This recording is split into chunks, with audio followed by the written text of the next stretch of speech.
On today's episode, discovering the truth about limiting mindsets, especially where your time and pocketbook are concerned. That is coming up next.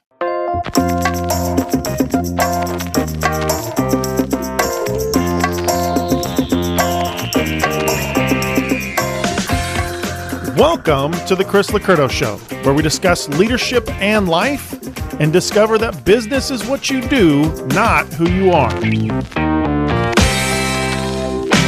Welcome to the show, folks.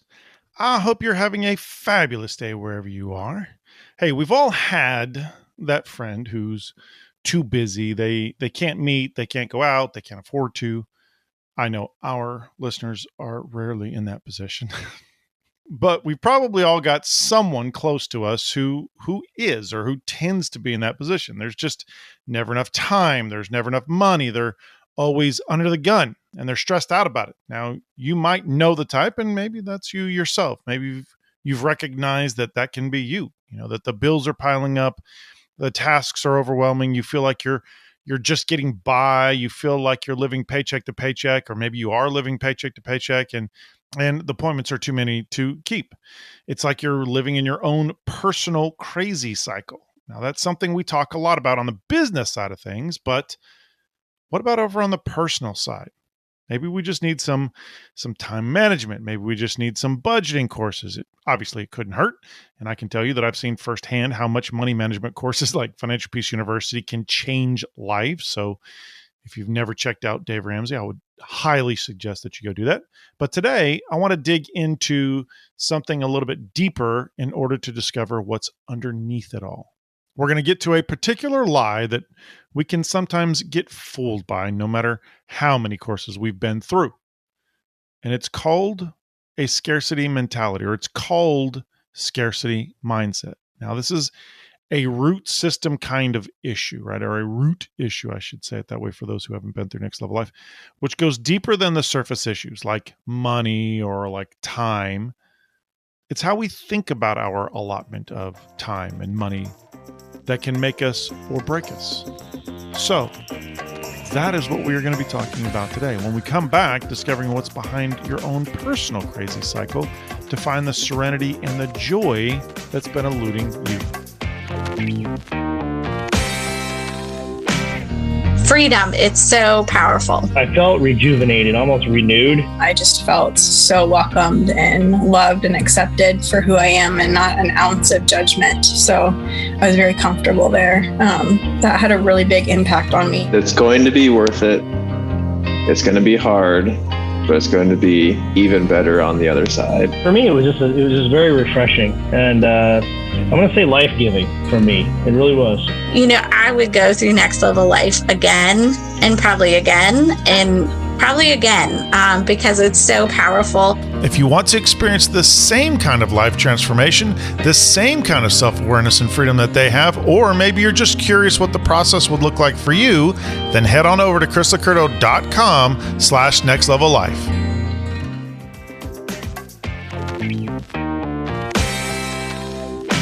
So what is scarcity? Well, first of all, it isn't necessarily a bad thing, right? Think about it. Why is gold valuable? Because of the rarity, because of the scarcity, right? Scarcity is just an indicator, a quantity, a measure, but we tend to set our value by it, right? The funny thing is, and sometimes, things like diamonds are actually not scarce, but yet it appears as though they are. And so it has a high value, right? So that's actually a scarcity mindset. There's not actually a lack of gold or a lack of diamonds, believe it or not. I'm not actually sure how much gold there is, but there tends to appear to be a limited amount of it, right? So we've got all the same allotment of time as anyone else. No one has a monopoly on time. There's just 24 hours in a day. There's just 7 days a week and so on, right? It's limited. It's fixed. It's finite. But then again, it's also recurring. In the long run, we've got roughly 75 years on this planet, depending upon, when God wants to take you, right? Depending upon if you just look at the averages, more or less, depending upon which stat you fall under, right? More or less, depending upon choices that you make in life. But if you live a relatively healthy life, then 75 years is about the average. The thing is that we're on this earth for a limited time. And we need to understand and spend some time thinking about our mortality. Ancient wisdom says, memento mori, which is Latin, which means remember that you will die. Why is that important? Well, the psalmist says, or the psalmist prayed in Psalm 90, teach us to number our days that we may cultivate and bring to you a heart that's full of and endowed with wisdom. Teach us to number our days that we may cultivate a heart that's full of wisdom.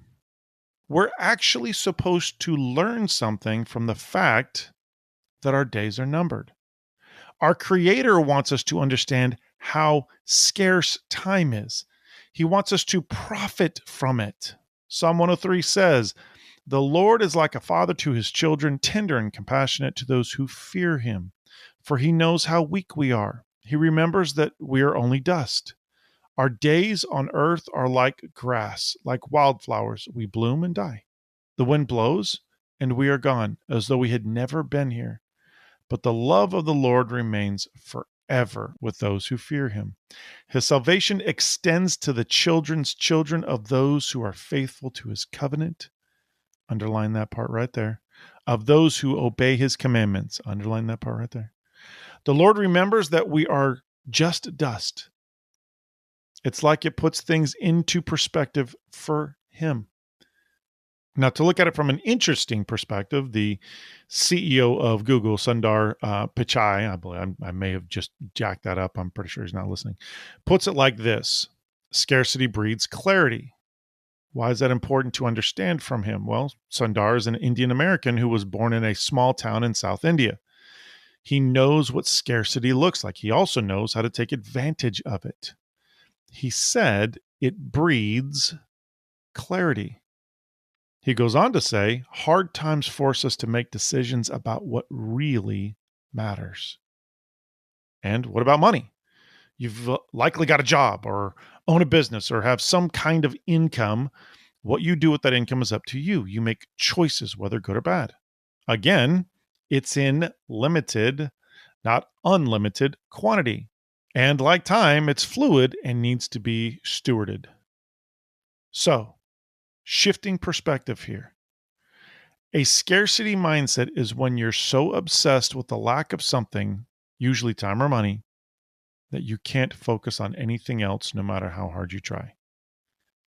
And over time, that deficit starts to grow in your mind and maybe also in reality. That's what we're talking about today. Right? When we look at the perspective of somebody like, Sundar, I hope I'm saying that correctly, it's an amazing perspective to look at scarcity. When somebody comes from scarcity, it breeds clarity. You don't need a lot.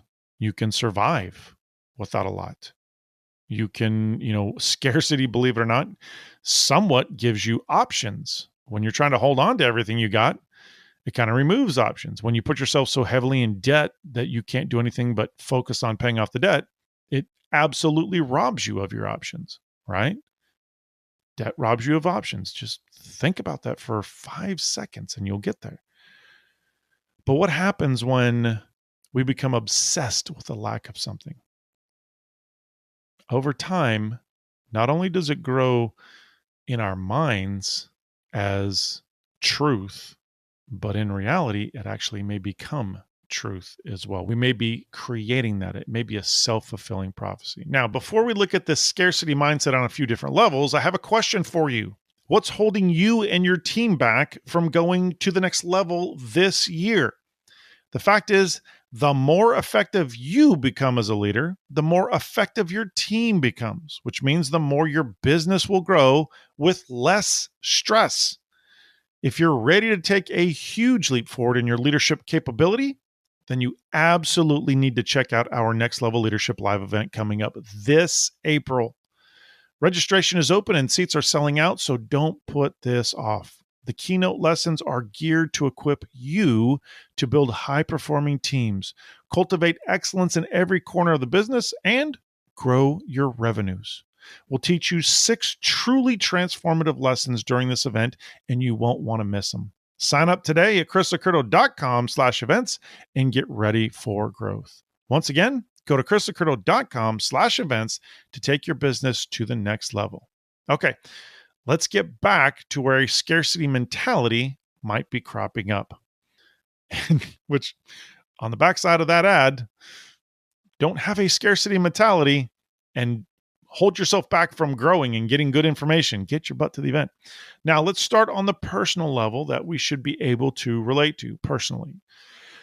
Personally, people can be said to have a scarcity mentality when they see only the lack or deficit. It's when people consider obstacles to be bigger than rewards. This is a trained behavior. It's rooted in fear, anxiety, and the thing is that it has to be unlearned. It requires a focus shift, right? So let's take a look at Numbers 13, where Moses sent out the 12 spies. So the Lord said to Moses, "Send men to explore Canaan, which I'm giving to the Israelites. Send one leader from each of their ancestors' tribes." The text then names the spies, but mentions something interesting about one of them. Moses pauses after naming all the spies and which houses they came from. He pauses to mention that he changed the name of one of them in verse 16. These are the names of the men Moses sent to explore the land. But Moses gave Hoshea, son of Nun, the name Joshua. Moses changes Hoshea or Hosea, which is a cry for help of, "Oh, save us," to Joshua, which is a declaration, Yud-Heh-Vav-Heh is our salvation, Yahweh is our salvation. Moses uses the opportunity to remind the Israelites of what happened in their past. Just as they were about to leave Egypt and cross over the Red Sea, Moses told Israel, "Fear not." He says, "Stand still and see the salvation of Yahweh, of God, that he will work for you today." Their mission was to go through the Negev, which is the desert, and then the mountain region, see what the land is like and whether the people living there are strong or weak, few or many. Is this land they live in good or bad? Do their cities have walls around them or not? Is the soil rich or poor? Does the land have trees or not? Do your best to bring back some fruit from the land. It was the season when grapes were beginning to ripen. Well, we know how it turns out. The 12 spies enter the promised land, and 10 of them come back with fear and dread. In a full panic, they said they can't take the land. They reported, "We went to the land you sent us. It is really a land flowing with milk and honey. Here's some of its fruit. But the people who live there are strong, and the cities have walls and are very large. We even saw the descendants of Anak," which would be giants, there. "We felt as small as grasshoppers, and that's how we must have looked to them." Now, notice the perspective. It's all turned around. Their mission wasn't to compare, but to assess and report. This is one way that scarcity mentality sneaks in. It's a faulty focus. Now, Joshua and Caleb, however, told the people to be quiet and listen. 2 of those who had explored the land, Joshua and Caleb, tore their clothes in despair. They said to the whole community of Israel, "The land we explored is very good. If the Lord is pleased with us, he will bring us into this land and give it to us. This is a land flowing with milk and honey. Don't rebel against the Lord, and don't be afraid of the people of the land. We will devour them like bread. They have no protection. The Lord is with us, so don't be afraid of them." It's a complete change, right? That's more of what was asked of them. That was more of the mission, to report on the land and assess, right? Now, obviously, they did come in and say, "Don't be afraid. We got this. The God of Israel has got this," right? Now, before we go any further, I want to go back to the first report, and I want to ask you a question. Where do you find this kind of persistent negative self-talk in your life? Things like, "I can't, I don't have, I won't be able to, I'm not enough, I'll never be, it's too tough, there's not enough, there's too much competition, they won't accept me." Where do you find those types of negative self-talk in your life? Let me ask you a few self-assessment questions, if you will. Where are you talking yourself out of taking a positive step forward in your life? Where are you focusing on your problems or obstacles more than the rewards? Where are you comparing yourself to others instead of assessing the situation? These are questions we all need to be asking ourselves, right? So, when we come back, where else you might be experiencing scarcity mentality and how to beat it. Folks, if you've been listening to me for any length of time, then you know the number one issue when it comes to business, when it comes to family, when it comes to friendships, is having a lack of high quality communication. To make sure that you are absolutely winning in every aspect of your life, it all starts with having great communication. The best way to get that communication is to understand your personality style and to understand the personality style of the folks that you're spending the most time with, whether it be at work, whether it be at home. The best way to do that is to go to chrislocurto.com/store and get your personality profile and personality profiles for your team today. Get it for your family members today. As you go through that profile, you will begin to see the greatest ways to communicate. Go to chrislocurto.com/store today. All right, a few other areas of life where you may be cultivating scarcity mindset. Let's start with a big one. In business, it's when leaders focus on their team's problems rather than their potential. Maybe it's the lack of personnel in general, right? Or their defects or their lack of training, right? This is an area that a lot of leaders can spend time focusing on and really create or already have that scarcity mindset. We talk a lot more about this in a couple of episodes, Making Others Successful, which was episode 504, or Where Leaders Spend Their Time, episode 272. These are things we dive deep into on those. If that's an area that you feel like you're struggling with or you just want to learn more about. It's also when teams are allowed to spread gossip, to create rumors or cultivate negativity, right? So go back and check out episode 221, How Great Leaders Deal with Gossip, Conflict, and Accountability on Their Teams. These are areas that we may be cultivating a scarcity mindset, that we may be creating this in our own culture, right? And these are things that we have to shut down, because if we're doing it and we're creating that culture, then it doesn't take long before people start following it. It doesn't take long before people start doing it, right? So things that we need to think about. What about at home? It's when, parents create a culture of scarcity by their negative talk, right? It's like focusing on the downside or keeping up with the Joneses, or look at what they don't have. The kids are never good enough, or their spouse is never doing stuff right. It's not hard to see that many times at home, because of the negative talk or negative self-talk or, negative culture that we're creating in our own homes, that we're creating a scarcity mindset in our own family. What about in relationships? It can be setting your standards too high so that no one makes the cut. So you don't open yourself up, so you can't be vulnerable, and you tend to not be relatable, right? Like a Seinfeld character with a list of serial relationships who's never made the cut, right? Scarcity creates a belief that only a certain type of person is right for you. But when you find this person, you're always wondering if the grass is greener on the other side. You always find something wrong with them. You've got to watch out for this flaw in your own thinking. So let's go back to the story about Israel looking into the land that was promised to them. Israel had just come out of hundreds of years of programming as slaves, right? They still had a slave mentality, a mindset that was built around lies about their identity, which God had already reset for them, right? They had all these lies around their limitations and their victimhood. God was trying to get their eyes on Him.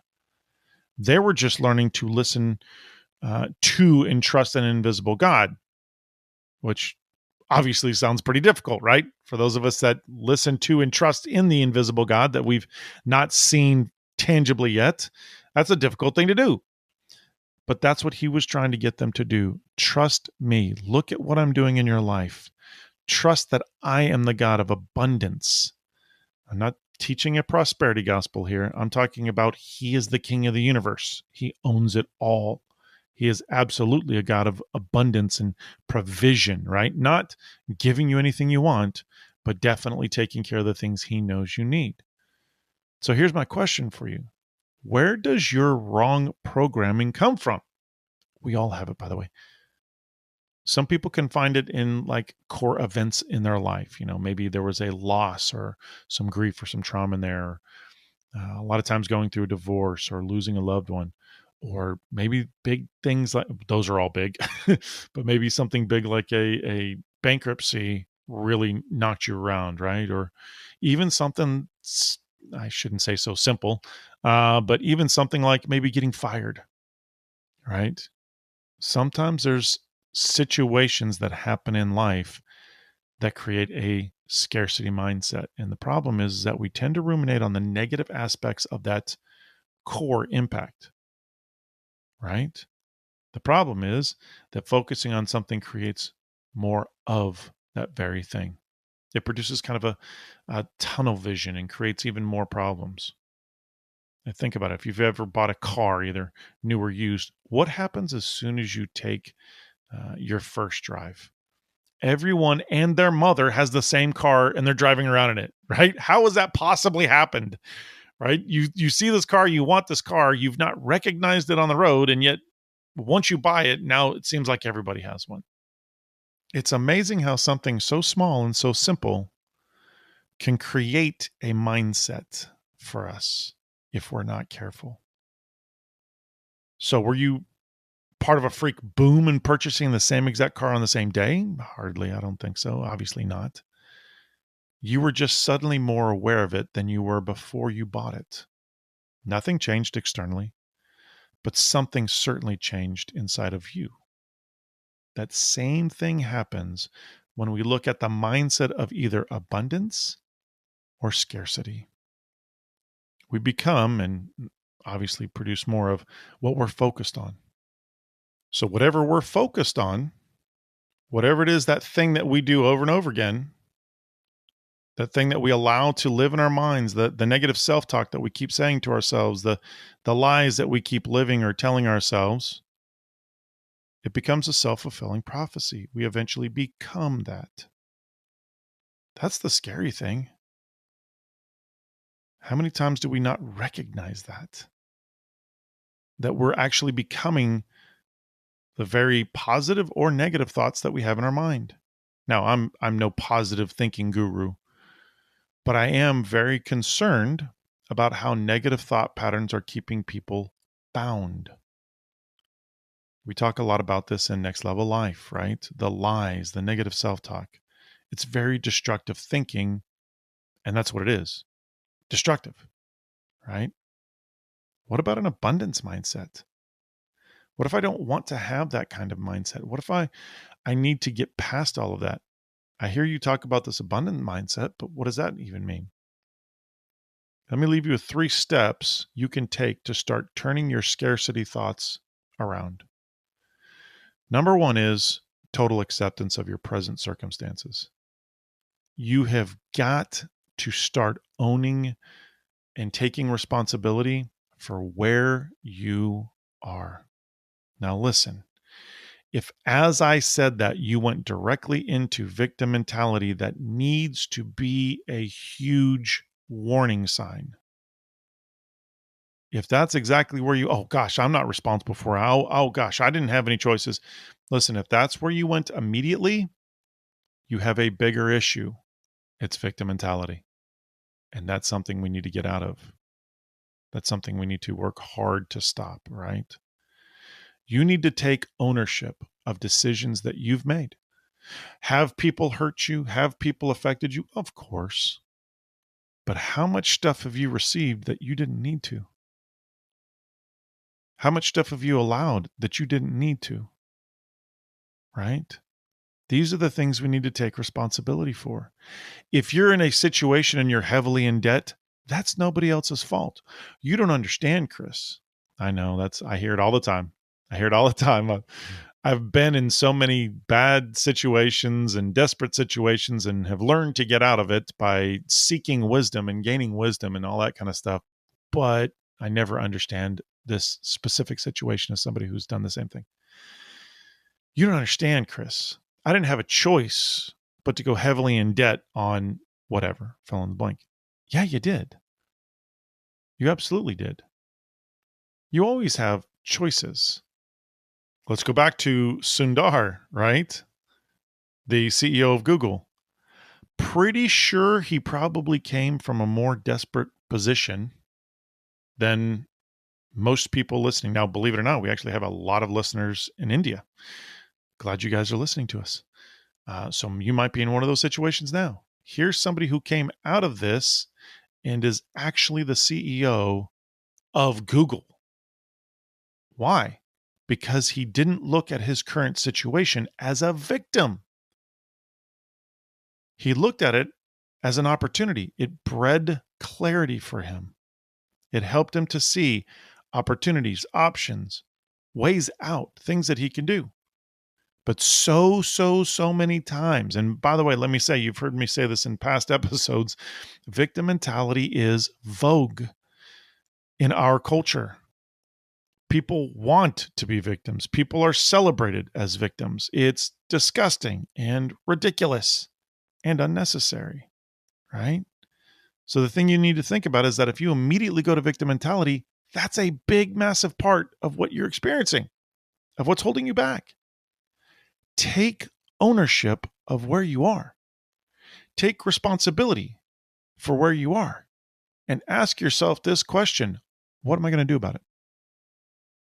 What am I going to change? How am I going to change it? What options do I have in front of me? Let's start moving in the direction of, I may be here right now, but I don't have to stay here. I can change this. I can do something different. Number 2, and this is huge, you have to have, or let me just say, I highly suggest that you have a heart that is full of gratitude, even for the small things in your life. Saying thank you to God and others daily is vitally important to an abundance mindset. When you are able to be grateful for what's going on, for what's happening, even if it's something small, you will be amazed how much it changes your mindset. Now, let me hit you with something difficult. When you're able to be grateful for the difficulties that God allows you to go through because He's growing you, you'll be amazed at how much it changes your mindset. Think about it. We struggle when we look at difficult times and painful situations to see them as good things. We struggle to look at God allowing us to go through painful stuff and stressful stuff as a good thing. We don't see it as very positive in our life. We look at it as something we want to get out of as fast as we possibly can. In my younger days, I used to pray that God would get me out of stuff fast. But praise God, through time and wisdom that He has given me, I don't pray that He gets me out fast. I pray that I learn what He's trying to teach me fast. If you want to get out of your situation fast, how about focusing on what He's trying to teach you, what He's trying to help you to understand, and how He's trying to grow you? Focus on that. You'll get out of your situation a heck of a lot faster. You've got to be grateful. I loved hearing, I heard Dennis Prager say this one time, that it is profound, or a very important piece of scripture, that when in Egypt, when after Joseph had died, that a new emperor, not Rome, that a new Pharaoh had rose up, and he did not remember Joseph. He didn't know the things of Joseph. And in the Jewish life, that is a important verse. That's one, like a top verse for them. What they see with the new Pharaoh, which also explains a lot about what happens afterwards, is this lack of gratitude for what Joseph did. If it wasn't for Joseph, right? And God speaking to and through Joseph and explaining things, then that whole country would have been gone, decimated. But because of Joseph, they were able to make it through the 7 years of famine. So, things to think about. Gratitude is incredibly important, even in the bad stuff. Thank God for all the bad times that you've gone through, because it's making you who you are. And usually, if we don't live in victim mentality, going through difficult times and stressful times, for the person who's willing to do something with it, helps us to become better people, stronger, more capable people, right? Number 3, this is a tough one. A zero tolerance for complaining and negativity. I know. Here's the funny thing. Many people just heard me say that and go, yes, exactly. Back it up. Ask yourself, how much do you complain? What's your tolerance for complaining and negativity, right? What if we decided that there's an out and out refusal to play any kind of victim mentality whatsoever? No complaining, no victim mentality. It's funny. There's times I can be around somebody and listen, I have complained my whole life. There's plenty of complaints I've had in my life. So you're not hearing me say that I don't, but there are certain people who allow so much negativity in their life that all they do is complain. And there's times that I've asked myself, what would you do if you didn't have anything to complain about? Thinking of a person who's just nonstop complaining, what would you do if you didn't have anything to complain about? What would you focus on, right? Would you focus on good quality things, positive things, or would you just be bored to death or, feel like you didn't have any purpose? So here's the deal. If you want an abundance mindset, if you desire to think in an abundant way, if you desire to create self-fulfilling prophecies in your life in an abundance manner, once again, this is not a prosperity gospel. So hear me on that. Then you need to own your stuff, own your situation, take responsibility for where you are. You need to have a heart that's full of gratitude. Be grateful every day. When you wake up in the morning, think of 10 things. Think of 3 things that you're grateful for. Write them down. But if you can do 10, do 10. Be grateful and choose today to have no tolerance for complaining and negativity. When it creeps up, crops up, or it's happening around you, remove yourself. Do something. I'm not telling you to go tell people to shut up and all that kind of stuff. I'm saying remove yourself from the crap. Get away from it. If you will do these things, then you will start to see the abundance that's all around you. And it is. It's all around you. The opportunities are all around you. Well, folks, that's all the time that we have for today. Again, I hope this information was helpful to you. I really hope you do what we say at the end of every one of these shows.